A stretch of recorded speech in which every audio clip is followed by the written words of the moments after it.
V bistvu, zakaj smo Marko te povabili iz vidika čisto takega podjetniškega vidika, vsemi temi vprašanji, kako zgraditi ekipo, kako so rasli, kje so dobili denar, kaj so bili izzivi. Po drugi strani pa tudi veliko krat so kakšni taki pomisleki, ne vem zdaj, kaj pa to pomeni imeti državo med lastniki, koliko se država vpleta, kaj zdaj pomeni za moje poslovanje. Skratka, Marko oziroma Borza terjatev, ki je podjetje, je dobilo soinvesticijo Slovenskega podjetniškega sklada, kar pomeni, da pač od dneva 1 je država solastnik njihovega podjetja in zdaj ta v bistvu en taki sproščen klepet o tem v bistvu različnih temah. Znova vabljeni k vprašanjem, da boste jih imeli zdaj več kot jaz, ampak za začetek na kratko, kje je danes Borza terjatev, kje je štartala? Mogoče sam v čisto enem kratkem stavku, da opišem, kaj počnemo. Torej, Borza terjatev je štartala z idejo vzpostaviti organiziran trg s poslovnimi terjatvami. Torej, pomagati podjetjem, ki imajo dolge plačilne roke pri izdanih fakturah, da prej pridejo do denarja, tako da lahko te terjatve prodajajo vlagateljem. V bistvu zgodba ima že kar dolg rep, ker midva sva z mojim partnerjem pa soustanoviteljem Tomijem Šefmanom firmo že leta 2011 ustanovila, pa sva potem šla čez marsikero od teh izkušenj, o kateri so govorili tele gospodje, namreč na začetku niso dobila nobenega financiranja, nekaj svojega denarja smo noter vložila, pa smo hitro ugotovila, da to ni dost, da bi se lahko s tem preživljala, sva se oba dva zaposlila na nekih projektih, neko projektno delo je v bistvu firma 3 leta dobesedno stala. Tam do leta 2014, kjer je bil v bistvu ključen moment, da smo dobili investicijo, v bistvu najprej je bila investicija 2 poslovnih angelov, Janeza Klopčarja pa Petra Ribariča, ki sta investirala najprej 150,000 evrov, potem pa še 2 let kasneje Slovenski podjetniški sklad in pa še en VC sklad, torej Phil Rouge Capital, skupaj takrat smo imeli rundo, torej 300,000 evrov. In v bistvu ključen element je bil res za zagon tega je bil to, da sem se jaz takrat leta 2014, ko smo prvo rundo naredili, zaposlil. Po domač povedan, mogoče bom prišel še en korak nazaj. Veliko sem razmišljal, ker sem tamle sedel, na kakšen način predati vse te izkušnje, ker valjda se vsakmu se nabere 100 enih izkušenj, bolj ali manj, karkoli delaš v življenju. Ni pa nujno, da so te izkušnje aplikativne za vse ostale. Torej, kar so bile moje izkušnje, ni nujno, da je kar je za osebo A v redu, tudi za osebo B v redu. Ali pa da prideš mogoče do istega zaključka prek ene druge poti. Ampak recimo na mojem primeru lahko definitivno rečem, da ta ključen moment je bil fokus. Dokler ni bilo fokusa, in to je po domač povedan pomenila zaposlitev na Borzi terjatev d.o.o., mene pa glavnega IT-ovca, torej na začetku so bila 2, to mi se niti ni zaposlil, ker nismo hoteli preveč obremenjevati cashflowa, se zadeva ni kamor premaknila, kljub temu, da smo imeli nek minimum viable product. Enostavno, če človek ima fokus na drugih stvareh, ker je v službi drugje, se to pozna na biznisu. Tako da takrat se je to nam začelo dogajati. Druga stvar... Lahko te samo pregledam, prosti. V kakšni fazi je bilo podjetje, ko je dobilo prve angelske investicije? Mi smo imeli torej MVP, pa par strank, ki so bile v bistvu naši prijatelji. Ampak smo dejansko za 2 milijona ali pa milijon terjatov že prodali takrat prek te platforme, MVP smo jo pa potem, ko smo dobili to investicijo, popolnoma povozili in štartali čisto na novo. Je bilo pa kljub vsemu temu zelo pomemben ta prvi učitveni proces, ker smo ugotovili, da smo v tem prvem MVP-u, ki smo ga s Tomijem delala, vse neke ključne learninge smo že imeli. Tako da ko smo pa naredili, mi temu smo rekli BT platforma 2.0, je en zelo ključen problem, ki smo ga imeli rešila in ta rešitev ostaja nespremenjena še do danes. Mi smo, ker smo marketplace model, torej mi imamo na eni strani prejemnike financiranja pa vlagatelje, je bil problem clearinga oziroma kako se posli poravnavajo. Po domač povedan, a more ta vlagatelj zdaj direkt temu plačevati, pa pol tega terjati, pa ta matching. In mi smo v bistvu vzpostavili ta sistem centralne nasprotne stranke, da gre vse prek nas. In ta problem clearinga je ta naša BT platforma 2.0 rešvala in to je bil ključen razlog, zakaj smo takrat vse skupaj na novo zastavili. Ne. Ampak z vidika learninga je bil pa to definitivno, torej fokus dedicirane ekipe in na začetku pri nas sva bila to 2. To mi je v bistvu bil v neki taki neizvršilni vlogi, še zmeri sva se posvetovala o vseh zadevah, ampak v bistvu se zadeva furala jaz, pa Gašper, ki je vodil IT. Ne. Druga stvar, ki je kontra vsemu, kar ste slišali, in sem točno to jaz delal, je, mi smo 1 let šraufali in nismo nič prodajali. Ne. Mi smo 1 let šraufali, ker je pač jaz nisem vedel, kako sploh naj prodam nekaj, kar je napol narejen, ker napol narejen ni delal. Naš sistem mogoče ni tipičen, čeprav vsak si misli, da njegov sistem ni tipičen, ne? Mislim, to je pač tako je, ne? Ampak mi ne moramo platforme dati live, če ne dela, ne? Pač ne dela. Ne? Kako bomo delali clearing, če clearing ne dela. Ne? Pa smo pol tam sicer neki na roke pol probavali, pa ne par tradeov naredili, ampak pa smo zelo umili. Mi smo definitivno bili krivi tega, da smo se totalno zapasali noter v IT. Moj tako mal osebnostni background je dost analitičen. Jaz sem se ukvarjal sem imel že nekaj izkušenj pred tem, ampak tako mal, kako vam razložil, introvertiran. Jaz sem bil doma za Excelom, ne. V Excelu sem vam znal take projekcije narediti, da ne pa se z vsakim CFO-jem skregati, ker ni znal zračunati cash flow statementa, ne.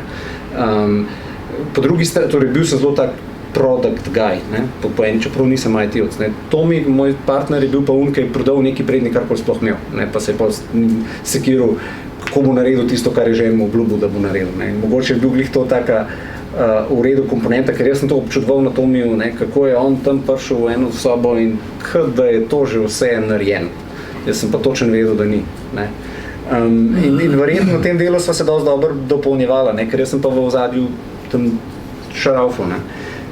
Ampak v glavnem mi smo to naredili, torej mi smo prvo investicijo naredili oktobra 2014, novembra 2015 smo lansirali ta našo zaresno platformo in tisto v bistvu štejemo kot nas dejanski market launch. Ne, takrat smo, od takrat smo zares na trgu.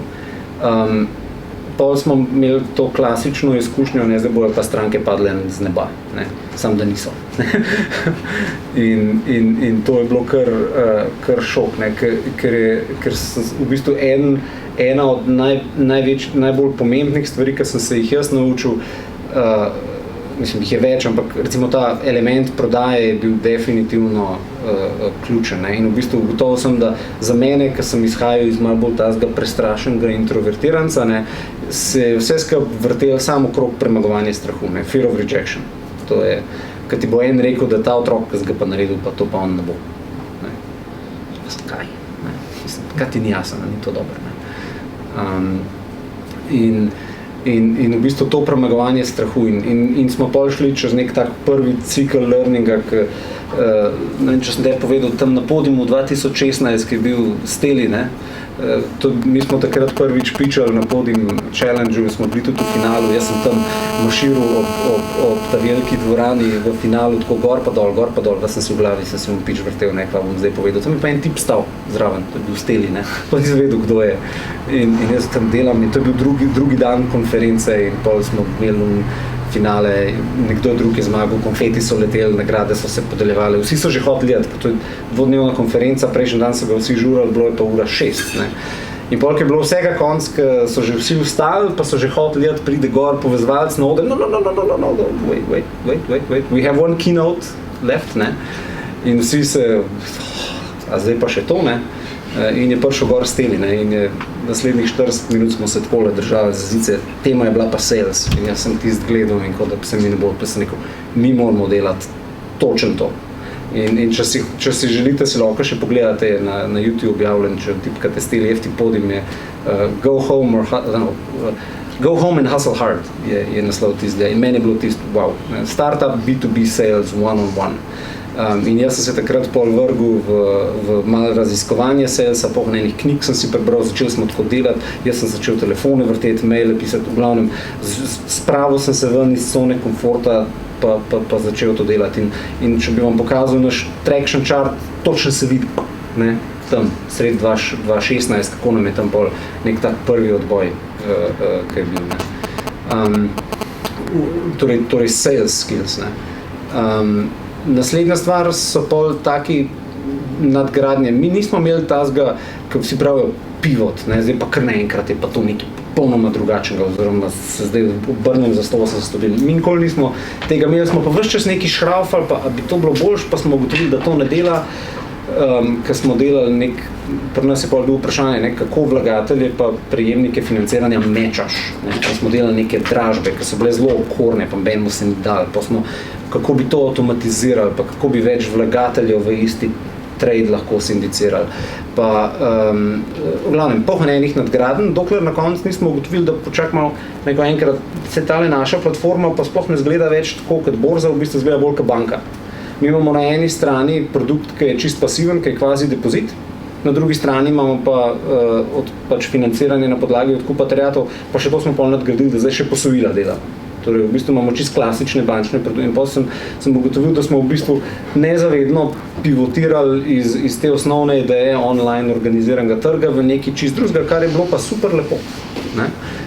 V smislu, da smo razvili nek IT sistem, ki dela disrupcijo, ne sam faktoring trga, ampak dejansko kako funkcionira ta sistem bančnega posredovanja. Ne? In te pivoti so prišli, mini pivoti so prišli nekako čisto spontano, ne? V odziv na to, kar smo videli, kjer je bil naš pain, ker nismo znali, vedeli smo, da nekaj ne gre, da ne moramo scalati tega tako, kot je, da bo nekaj počel. Ne? Tam smo imeli primere, recimo, ki je bila, naš sistem je včasih zahteval, da en vlagatelj kupi celo terjatev. Pa če si predstavljate, terjatve so bile vse od 1000 evrov do 300 000 evrov. In da, če hočeš prodati terjatev za 300 000 evrov, rabiš vlagatelje, ki ima 300 000 evrov, takih pa ni veliko.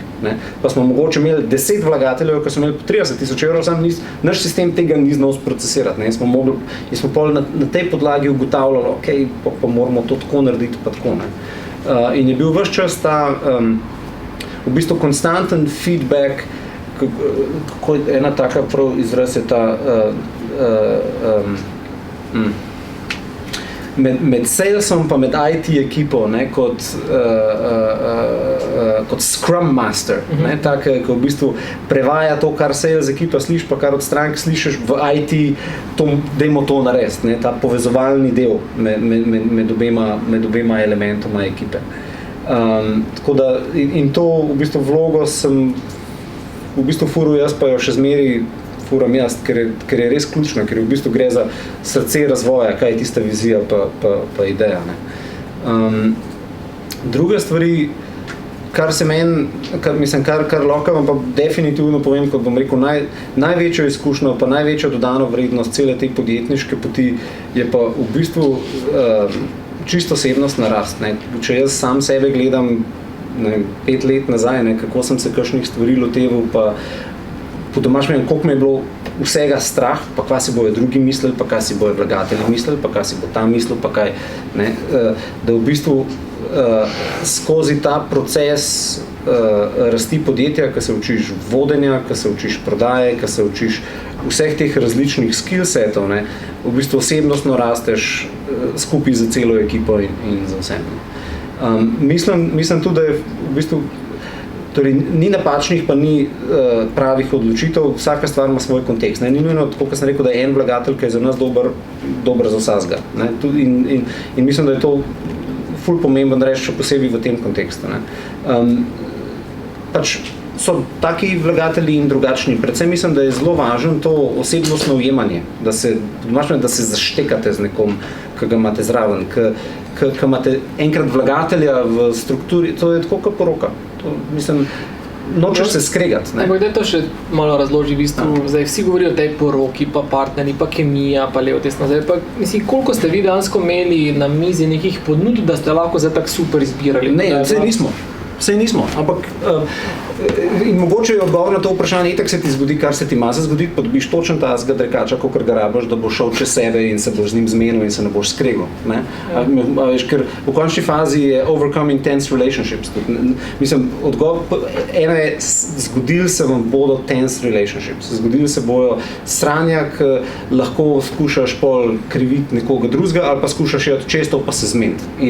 In moja izkušnja je bila vedno, kadar smo se pol usedli, pa smo se skušali zmeniti, takrat je bil tak odboj, kar naenkrat, kada bi videl, da smo, zdaj pa smo vsi alignani, pa gremo dalje. Ne? Kaj so bile neke največje trenje, recimo, pa eno taki, kar bi lahko tudi bilo? Jaz Urban še eno prej. Da. Ja. Malo si že zajadral v odnose z investitorji. Ja. A ste sami iskali investitorje ali so oni prišli do vas? Sami smo iskali investitorje. Kje? Kako? Torej, prva runda so bili čisto osebni kontakti. Jaz sem pripeljal enega, ki sem ga poznal iz moje prejšnje službe. Jaz sem delal včasih na skupini Poteza, še preden je del Poteze šel v stečaj, pa se del preoblikoval v Alto in eden od naših vlagateljev je Peter Ribarič, ki je bil takrat član uprave in njega sem jaz osebno poznal in sem ga povabil zraven, to mi je pa pripeljal ta drugega vlagatelja. In v bistvu mi nismo imeli drugih možnosti, zato mi je bila na tem, da firmo zapreva. In smo pa rekla, deva še enkrat probati. Kjer je bil pa ta drugi vlagatelj? Janez Klopčar. V bistvu smo se pol na ta način in mislim, hecno, ker se z Janezom tudi poznava, ker je tudi on delal na Potezi, samo nisva toliko veliko časa takrat preživela skupaj. Ampak nekako je bila, kemija je bila pa instantna. Takrat, ko smo se dobili, smo vsi bili yes, let's do it. Obema in Petru in Janezu je bila ideja zelo všeč. In tudi nama s Tomijem se je zdelo super, da imamo točno te dva vlagatelja zraven. Kako ste pa pol naprej do FRC prišli? To smo pa v bistvu, do FRC smo prišli z enim introtom najprej preko Vladimirja Miloševiča, on je takrat delal na Kondi, pa se, bom rekel, neka zgodba, ki je zdaj že malo pase, pa smo se potem pa še prek ABC-a ponovno smo enkrat prišli z Julianom v kontakt, pa tudi Janez Klopčar, naš poslovni angel, se je poznal z Julianom. Sicer se ni on pa njega ta prvo spomnil, ampak ko smo se pa enkrat vsi skupaj dobili, smo se pa hitro pokonektali. In rekel, FRC je nas gledal kakšen let. Tako, zanimivo, pa nič niso rekli. In to je bila tudi moja izkušnja. Tako, vlagatelji včasih se enostavno vzamejo cajt, da vidijo, da ste preživeli en let. Tako lakmusov test. Jaz sem se prijavil na FRC zdaj jesen. Ja. Pa so tudi pokazali zanimanje, ampak pol je vse tiho bilo. Ja, mislim, to ni nujno nič slabega. Vem, da ne. Ja, sploh ne. In v bistvu naša zgodba je pa bolj bila, pa je bil pa razpis za SK200, smo se prijavili pač na ta od Slovenskega podjetniškega sklada, eden od pogojev je tudi zasebni vlagatelj.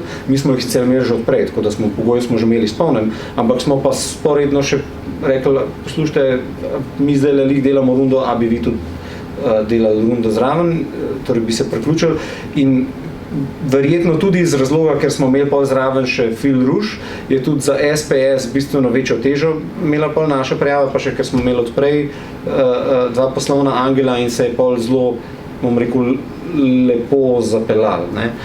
Med vrsticami vam pa lahko povem, da smo takrat bili že čist brez denarja. Jaz sem bil na zavodu takrat, ko smo se prijavljali na SPS. Mogoče to, lahko? Ja, mogoče to ujemanje tudi bolj zaradi domenskega znanja, ki ste ga imeli vsi pač investitorji? Ja, mogoče, ja. Bolj kot kemija, mislim. Mislim, da je tako. Kar se tiče Janeza Klopčarja, vsekakor, zaradi tega, ker on izhaja res iz teh finančnih krogov. On je bil član uprave Publikum, borzno-posredniške hiše, zelo tako finančnik, tako razumel in jaz takrat v onih mojih Excel časih sem Janez Klele je tabelca in Janez je pogledal in je videl tabelco, ki jo je razumel, ker je drugače kot omen da zna. Peter je bila pa drugačna, je bila pa zelo, se mi zdi, bolj emotivna odločitev, ker s Petrom sva se pa poznala takrat, ko je Poteza šla v stečaj, sem jaz tam eno hčerinsko družbo reševal in mi je Peter pomagal in takrat, ko se človek spozna v kakšnih takih malo bolj tens okoliščinah, pa vidiš, kako funkcionira skupaj in mi je tudi Peter pa rekel, Marko, jaz sem to investiral sam zaradi tebe. Zaradi mene tudi, če propade v njih 35,000 evrov, ni problema, ampak to, ker vem, da to. In je v bistvu iz zelo različnih koncev sta oba dva prišla. En zelo, bom rekel, finančno orientiran, en pa zelo tako, zato ker poznam to osebo. Medtem, ko pač pri SPS-u je bilo zelo pač, mi smo se prijavili na razpis, tako kot vsi. Tam, zdaj ne vem sicer, kako so se te razpisi od takrat razvijali, takrat je bilo zelo tako, mislim, rigidno. Ne? SPS je imel nekaj svoj mušter družbene pogodbe, ki se je mogel pa spremeniti. Tam sem se še z nekaj upiral, pa nekaj smo hoteli tam malo glihati, pa nismo kaj glihati, sem nekaj masno zglihan, ampak nič kaj zelo tazga. Je imel pa SPS eno zelo tako vlogo konkretno za nas, pa mogoče ni nujno, to je spet tisto, ne, imaš kar si narediš, ne, če imaš limone, si narediš limonado ali kakorkoli, ampak bom rekel, SPS je imel tam v razpisu neko klauzulo, da mora pol podjetje, da je logo od SPS-a na svoje, ne, tako. In pol vsi so se, ko sem se jaz pogovarjal, ko smo bili v teh batchih, ne, vsi so se bali, zdaj pa mislili, da smo dobili subvencijo gor pa dol, ne. Sem rekel, ne, mi bomo pa to nalimali na landing page borze terjatov. Slovenski podjetniški sklad Republika Slovenija podpira borzo terjatov. Mi smo bili po mojem over and above s tem, da smo kamorkoli še danes, kamorkoli greste, vidite, da imamo ta SPS zraven. In ne morem vam povedati, koliko nam je to pomagalo. Tako, vedno je bilo neko razumevanje pa support strani SPS-a, ko smo kaj potrebovali. Imeli smo v mestu malo take pravne izzive, ravno na temo tega, ker smo centralna nasprotna stranka, ves denar teče prek nas, smo hoteli delati s fiduciarnimi bančnimi računi. Ker fiduciarni bančni računi so po zakonu izvzeti iz izvršbe in stečaja, če bi slučajno kaj šlo z nami narobe, da je denar naših vlagateljev na varnem. Meni je bilo to tukaj le gor mi je ves čas vesel, ker pač si majhen startup in naš poslovni model je, da v bistvu vzamemo majhen fee od transakcij. Če si predstavljate, to je tak velik volumen, majhna provizija tip posla, ne? In mi imamo recimo razmerje med našim zaslužkom pa volumnom je tam 0,9%. Torej, če naredimo 1 milijon evrov fundinga, od tega zaslužimo torej 9.000 evrov neto prihodka. Torej, to razmerje je res veliko, kar meni tam operiramo z veliko denarja naših strank na enem bančnem računu, ker če slučajno gre kaj z borzo terjatev narobe, bog ne dej. Pa ste ta fiduciran račun pa lahko uspeli speljati? Smo ga speljali tudi ob podpori SPS-a. Takrat nam je tudi pa tehnološki park nam je zelo pomagal, ker smo se bockali in z Banko Slovenije in z Ministrstvom za finance in takrat je bilo spet, ne, ta nikoli ni SPS namesto nas karkoli naredil, zdaj pa da nam je rešil kar samo od sebe nek problem. Ne, ampak bom rekel, to, da smo lahko nastopali ob njihovi podpori, da smo lahko prosim tudi vi še pokličete pa proste tisto, kar smo itak že mi tudi sami naredili, ne, je sam še dal neko dodatno težo in nam je pol pomagali to speljati čez, ne, da smo konkretno ta problem oziroma ta izziv pol rešili. Mogoče še to zdaj, da začel si, kje ste začeli, kje ste pa v bistvu danes in kje želite biti? Ja, torej danes trenutno smo ekipa 10 ljudi. V smislu čist finančnih podatkov za letos planiramo okrog 800.000 evrov prihodkov, pa 200.000 evrov dobička, torej konec lanskega leta smo dosegli točko preloma, tako da zdaj tekoče pač poslujemo z dobičkom, nismo največja zgodba v uspehu kadarkoli, ker smo še zmeri objektivno majhna firma, ne? Ampak raste pa trenutno zelo hitra. Ne? Zelo dolg časa je trajalo, da smo našli ta naš product market fit. Res je, v bistvu lahko rečem, da smo ga dokončno nailali šele letos zdajle. Lansko leto smo naredili tisto nadgradnjo platforme, ko sem omenil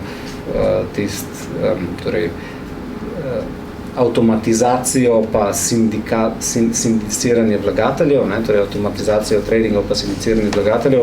Letos smo dodali še upgrade, zato da poleg odkupov terjatev delamo posojila, ker vidimo, da je ogromno povpraševanje potem. In v bistvu smo zdaj s tem nekako dali piko na i in smo se prelevili iz tistega online factoring storitve v peer-to-peer banko za podjetje. In se v bistvu zdaj tudi kot taki pol skušamo pozicionirati. Ne. Tako da zdaj v zadnjem letu beležimo tam 30 plus rast na kvartal na vseh teh KPI-jih, ki jih imamo. Ne. Torej, gledamo pa funding volume, koliko je sredstev vlagateljev, ki jih imamo v upravljanju, pa naše FIE kot te ključne KPI, pa število strank. Smo pa trenutno na približno 200 strankah, ki so približno enakomerno, torej 100 prejemnikov financiranja, 100 vlagateljev. Je pa to vse business to business, torej naše stranke so podjetja. Samo slovenska in... Skoraj izključno, ker je v bistvu spet malo tweak, ne, to je še eno ta go international, ne, naša platforma je tako narejena, da ne moš, kar čez noč. Mislim, zdaj trenutno delamo širitev na Hrvaško, ampak je tak tip biznisa, da se ne da zdaj kar panevropsko vse naenkrat podelati, ne. Tako da štartali smo v Sloveniji in gremo zdaj ven. Imamo pa trenutno dve tuji stranki v Sloveniji, ampak v vlogi vlagateljev. Ker tam pri prejemnikih financiranja se vse vrti okrog avtomatizacije, ocenjevanja tveganj in to je za tuje podjetja praktično nemogoče narediti, da bi bil tako za kjerokoli državo iz Evrope, da ti znam oceniti kreditno tveganje on the fly. Ker v bistvu pogoj za delovanje naše platforme je, da znamo za kjerokoli slovensko podjetje on the fly oceniti kreditno tveganje. Tako z enim klikom imamo pač en model, ki dobi podatke iz kreditne agencije Biznode, preveri neke pogoje in ker je pač set podatkov za kjerokoli slovensko podjetje enak, to lahko naredimo, ampak set podatkov za podjetje iz Avstrije, iz Nemčije, iz Francije, iz Poljske ni enak, ker so drugačni reporting standardi, ker so pač drugo okolje. Ko ste se pa zaradi deležev pogovarjali, ko so vam odlagali investitorji? Mi smo prvo rundo financiranja smo naredili ob dost nizki valuaciji. Ne? Se pravi, visok delež je hotel investitor imeti za sebe? Ne, nista ona dva hotela, mi smo pomogli. Je pa res, da v številki 40%. Jaz bo res. Jaz sem slišal že ničkolikrat, da to je zdaj, da smo non-fundable, da to je piši kuči propalo. Ne, pa sprašujem zato, ker FRC recimo je zdaj jesen ponujal 6 do 8% za 50 evrov. Ja. To je bila investicija, ki smo delali na nivoju ideje. Janez Klopčar, Peter Ribarič. Takrat je bila valuacija, na pamet si bloka začunil okrog 300,000 evrov pri mani. Kako ste pa naredili to valuacijo? Mislim, nismo je pač tok. Ne, to je pa še en... Sami med sabo ste se kot zmenili. Ja, mislim, mi dva s Tomijem sva rekla, ok, kva čva narediti, ker sva se 2 tedna še pred tem pogovarjala, da firmo zapreva, ker sva bila tik na tem, da zdaj pa se nama nadavec s tem ukvarjati. Ok, zdaj imava pa te dva, ki bi rada 150 evrov dala, koliko ima dala 40%, a ti je to ok, tako, mislim, da besedno tako šlo. Vse smo imeli Excelje pa vse to, ne, pa fajn. Ta drugo, ki smo pa delali z Slovenskim podjetniškim skladom, pa za FRC smo imeli pa valuacijo 1,750,000 pri mani. Ampak takrat smo imeli pa že to BT platformo 2.0 up and running, tudi že prve stranke, revenue stream, zelo pomaga. Pa to je neka tretja stranka naredila valuacijo, koliko je to? Ne, sam. SPS je imaš več sestankov. Pa na koncu sva se enkrat z Rokom Huberjem usedla in je on mene vprašal, no, koliko ste pa kaj razmišljali o valuaciji, pa sem jaz rekel tok. Si je zapisal. Pa sem pa šel do Juliana na sestanku, pa sem rekel, Julian, z SPS-om delamo valuacijo 1,750,000. Ti je to ok. Pa te številke ste nekako mogli prideti? Z investicijami je tako, ne? Ja. Toliko dobro valuacijo imaš, koliko se zmeniš. Točno to je. Monte Carlo modeli, pa discounted cash modeli, Ja, to je vse bullshit. Zaradi tega, ker je važno samo to, da imaš dosti denarja, da priješ do naslednje runde ali pa da priješ do profitabilnosti. To je to. In se vlagatelji to vejo, ne glede na to, kva vam razlagajo. In procent, da ti noben več nikoli ne bo denarja dal. Kjer je bolj se terjatev malo izjema, ne pa čisto. Ja, torej, jaz sem slišal že od vseh možnih, da mi smo non-fundable, da ni šans, da naredimo še kdaj kakšno rundo. Se pravi, investitorji že to Je pa, mislim, lahko vam pa povem radosti te zgodbe, ne, mislim, jaz res verjamem, vse se zgodi z razlogom, ne, mi dva sva s Tomijem bila na tem, da firmo zapreva in tista valuacija je to odsevala, ne. Dejstvo, da imajo naši vlagatelji večji delež, tudi zahteva od mene osebno, da precej bolj pozorno posvečam pozornost usklajenosti delovanja med shareholderji. In tega ne moram dosti poudariti, ne se skregati z vašimi vlagatelji. Never ends, mislim, ne se skregati z benim načeloma, no, ampak ker je it never ends well. Ne? Mislim, mi nismo imeli tega primera, ampak videl sem, kako se to zgodi v drugih primerih. In jaz sem šel above and beyond zato, da smo informirali tekoče naše vlagatelje, da sem imel sestanke z njimi, da bom rekel, da so bili involved, da je ta, bom rekel, we're all on the same boat. Ne? Po drugi strani, druga plat tega pa je, da in to ne da kdorkoli karkoli slabega hoče, ampak vsak ima svoje ideje in dostikrat sem videl pol tudi podjetnike, ki so delali stvari sam zato, ker jim je vlagatelj tako rekel, da mogoče bi bilo pa tako dobro. To tudi ni dobro. Ne? Torej, jaz skušam vedno poslušati vsakega, ne glede na to, a je shareholder, pa kakšen delež ima, a je pa član ekipe, a je pa ena stranka, ali pa, in skušam razumeti, kaj je ozadje za nek predlog, zakaj bi nekdo delal rad, zakaj bi nekdo nekaj mi predlagal rad, ne? Da nekaj drugače delam, kot delamo. Ne? Ampak na koncu tista odločitev, ne glede na to, kakšna je, jo moram pa jaz sprejeti. Tudi, če je kontra vsem. Ne? In delati nekaj sam zato, da bi ugajal nekomu drugemu, garantirano is not the way to go. To, tudi, če to pomeni, da rečeš, glej, hvala lepa za mnenje, sem premislil, naredili bomo tako pa tako. Kaj so zdaj naslednji koraki? Ok, 800 jurjev prihodkov, 200 dobička, kaj je zdaj? Ja, mi gremo v stik. Mislim... Podmežaklje v... Ja, tam nekje, ja. Mislim, eno je, da smo v bistvu skozi to našo pivotiranje pa spreminjanje poslovne ideje se prelevili v nekaj, kar nismo na začetku imeli, kar pomeni, da je tudi domet trga že sam v Sloveniji ful drugačen, po domač pomeni večji. Recimo ravno zdaj se ukvarjam z neko, valjda imamo te naše finančne načrte, nazadnje, ko smo ga sprejeli lansko leto, zdaj ga updatam, in ravno tema, ne, kaj vse te spremembe, ki smo jih naredili pa learningi pomenijo za to. Ne. Tako da mi vidimo v Sloveniji še ful veliko potencijala, torej jaz računam vsaj 5-krat toliko, kot trenutno delamo, ne, v smislu volumna revenue pa strank. Naslednja stvar je pa seveda pol širitev v tujino, ne, ki je v našem poslovnem modelu malo specifična, ker je res treba lokalizirati platformo čisto za vsako državo posebej, kamor gremo. In pol je vprašanje razpoložljivosti podatkov, vprašanje je zakonodaja, vprašanje je partner, s komer to delaš, ker recimo mi ne moramo iz Slovenije furati hrvaške platforme, pa delati salesa, pa podpore strankam, pa tega pač to mora biti lokalna ekipa, torej kdo je CEO lokalne ekipe, a se pogovarjamo z banko, ko bo naš partner, a se pogovarjamo z enim podjetnikom, ko bo CEO, pa bo mogoče imel manjšinski delež kot nek joint venture v tej hčerinski družbi, ne.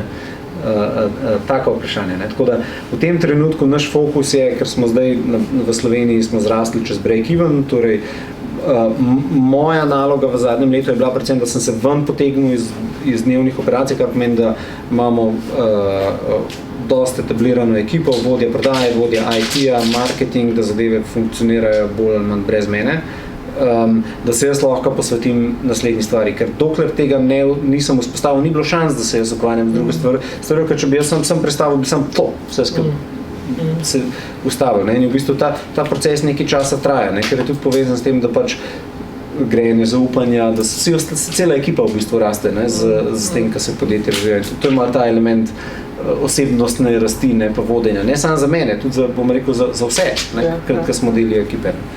Tako da trenutno je moj fokus, konkretno prvi fokus je širitev na Hrvaško. Ne? Kaj zatem bomo videli, je čisto vprašanje. Zdaj, načeloma, mislim, smo se tudi pogovarjali o tem, če bi naredili še eno večjo rundo, pa pol šli še na kakšen res večji trg. Vprašanje je, if that makes sense, da rinemo na en velik trg sam zato, ker se to kao dela, ne? Ali je boljš mogoče še na kakšen tak sličen trg, kjer lahko hitro zavzamemo pozicije, pa vse naredimo iz tega en dosti velik biznis, ne? In tukaj še nimam čist končnega odgovora, ne, kako se bo ta zadeva razvila. Kako vaši investitorji gledajo širitev? Ker pač načeloma za venture capital matematiko, da se izide njihova računica, ne, sklada, bi zelo različno iščejo to, da imate vi velik revenue, da se prodate za, ne vem, 10-kratnik tega, kar so oni vložili. Ja, zelo različno. In razlog je v tem, ker imamo pač dve skupini vlagateljev, ki sta za zelo različnimi valuacijami noter prišla. Poslovna Angela pa SPS. SPS iskreno je zelo pasiven.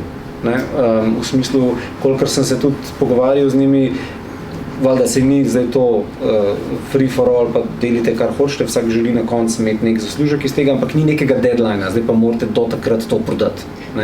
Je bolj res ta, magari pejte malo počasneje, pa pejte solidno, pa rastete, pa ne firma bolj organsko raste. Ne vem, recimo Janez pa Peter sta bolj na principu lahko drživa ta delež indefinitely, zaradi tega, ker ni neke frke. Ne? Medtem ko Filruš je pač VC, oni morajo narediti exit. Ne? Tako da iz tega vidika so pač malo različni pogledi. Ne? In tukaj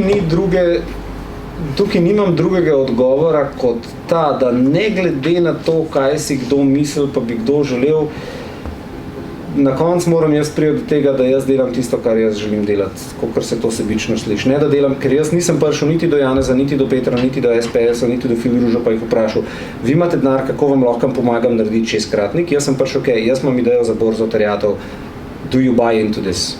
They're riding my dream. In to jaz gledam to tako kot, če si predstavljate enega mladega nadebudnega slikarja, ki nima niti za canvas pa za barvice, ima pa idejo, da bo Rembrandt, pa bo neki ful lepega narisal. Pa si pa dobi enega mecena, ki se zmenta, jaz ti kupim canvas pa barvice, pa še malo za zraven, da boš lahko jedel, pa slikoš naredil, pa kaj boš pa prodal, pa 25% jaz dobim. Pa na začetku itak noben ne vidi, kva se tam točno v sliki dogaja, ker še pač nima neke hude oblike. Pa počasi začenja dobivati obliko, pa medsen vidi, to je pa dobro. Pa počasi začne govoriti temu mlademu slikarju, da je pa malo več zelene, pa pet se kaj naučiti, kako te bo nekdo senčati naučil, pa da je pol na koncu ta slikar misli, tam je dal denar, moram ga poslušati, pa upoštevati, ampak na koncu ne naredi tiste slike, ki je sam hotel narediti. Ali pač, ali se odpreš temu, pa narediš tisto, kar si sam hotel ven iz sebe dati, pa to narediti. In v bistvu tukaj se ne gre za to, da jaz recimo skušam karkoli delati kontra interesom kogarkoli, zaradi tega, ker gre se za to, da jaz mislim, da je v najboljšem interesu vseh vlagateljev, da gremo po step by step. V tem konkretnem trenutku, da je to najhitrejša in najbolj zanesljiva pot do rasti vrednosti tega podjetja. Če pa that's not the case, jaz nimam več večine, me lahko odstavijo. In s tem pa pač živim vsak dan. Če ne dostavim rezultat, to je pa druga stran kovanca. In koliko je Filruž let pogoj mislim, da zdaj malo grem nazaj, pa kada znal se slišal, kada je to grozno. Mi imamo super odnose z vsemi našimi vlagatelji, vključno z Filružem in SPS-om. Mi smo prijeli iz Filružovega prvega tega privatnega sklada, ki sta ga Julian pa Roger naredila, ki je malo manj formalno strukturiran kot zdaj, recimo tole, kar imajo na Hrvaškem, kjer imajo vlagatelje, kjer je zelo jasno definirano.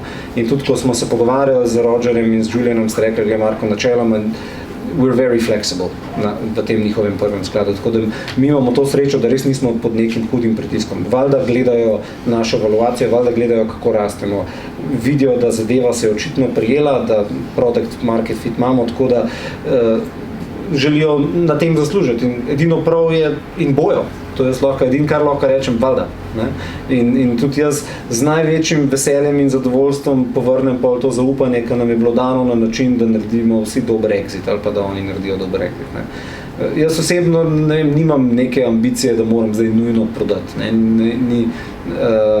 Ni to driving passion, ampak nimam pa nobene težave s tem, da kreiramo priložnosti za exit. ne, če bojo ostali hoteli prodati, lahko tudi jaz prodam, ali pa če bi bila neka delna prodaja, ali pa odkup, ali pa kakorkoli, ne, da se če bo nekdo na določeni točki želel izstopati. Ne. Ta ključ je pa v bistvu rast vrednosti podjetja, da sploh lahko se o tem pogovarjaš. Ja, tle je ful pomembno, da razumete, ko boste iskali investicije, da razumete tip investitorja, pa kaj dejansko investitor hoče. Ker vi dejansko imate SKS, ki je pasivn, pa 3 angele, ker pač se v bistvu, enka se zelo kot Mi imamo zelo netipične ni tipični VC, ni strukturiran kot VC. Tako da je malo pač ta kontekst Mislim, je pa vseeno se pa pojavljajo različne ideje, kdaj, ne, pa, in je vse čisto prav, da se pojavljajo, ne, tudi jaz ogromen stvari sem se jaz tudi naučil skozi ta proces, ne,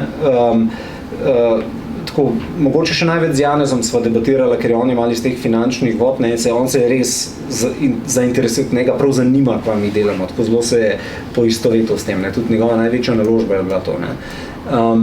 In v bistvu tudi ogromen idej je on dal glede same nadgradnje platforme, pa kako zapeljati produkt, pa tako, ne. In hecen, ne, je to, da jaz sem se včasih malo bongo z njim, ne, pa zakaj pa to, pa pa tret, pa ne, pa tako, pa sem pa čez en mesec sam prišel do točno istega, kar mi je on povedal, ne. Ampak v bistvu sem ugotovil, da jaz sem mogel sam priti do tega zaključka, zaradi tega, ker se veste, tisto pravijo, če sam ne daš ene izkušnje čez, ne veš v bistvu, kva je. Ne? In potem je vprašanje, pa pridem nazaj na to, kar sem na začetku rekel, ne, ni nujno, da to, kar se meni dogaja, je sploh nujno relevantno, oziroma mogoče na drugačen način za nekoga drugega. Ne? In se mi zdi, da je res ful pomemben to, da se vsak sam uči in v bistvu vse, kar jaz lahko rečem na tej točki, ker pač tukaj, kolikor razumem, vsi ste na tem, da razmišljate, da bi se prijavili na ta razpis, je, da vam čestitam za pogum, ker je kar izkušnja. Cool. Pri tem ostanemo, čestitke za pogum, pogumno naprej, hvala vsem za udeležbo, če imate kakršnokoli vprašanja, se obrnite, kličite, pišite, Jakob, Luji, Marko, Urban, SPS, vse kontakte imate. Četrtek je deadline za SK75, še enkrat pogumno naprej. Jaz mislim, da zdaj je kar ugoden čas za to, sicer pa se vidimo v naslednji priložnosti. Hvala lepa, pa uspešno naprej. Hvala.